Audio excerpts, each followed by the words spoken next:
A lot of stories.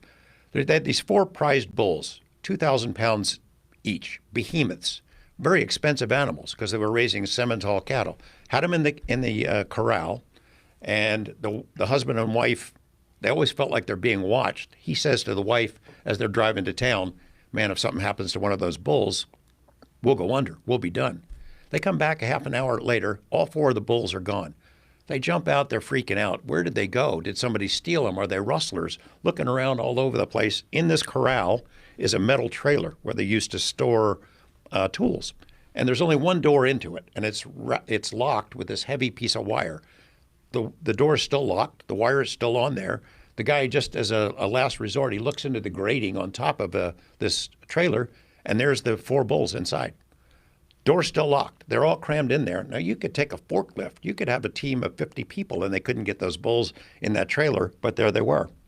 He yells to his wife, "Hey, honey, they're in here." And when he says that, the bulls wake up as if out of a trance, kicked the door down, and all got out.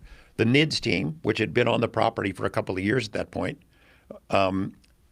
fly in. They'd been in Las Vegas. They fly back in. They look around. They check out the animals. The whole corral, which is made out of metal, had been magnetized. So whatever technology was used to get those bulls from the corral into that trailer left a magnetic signature. They were there on the property, the NIDS guys, for several years. Bigelow owned it for 20 years. But eventually they gave up. Whatever this thing was, this intelligence, it did not like being stalked, and it played tricks on them. And they never made the stuff public because what are you going to do? Write a paper about this? Who's going to print it? You can't make a documentary about it because they weren't there with cameras. Is there any evidence? So, well, all this we're saying, those cattle mutilations, I guess that's some evidence, but that's only evidence of cows, and we can mutilate cows.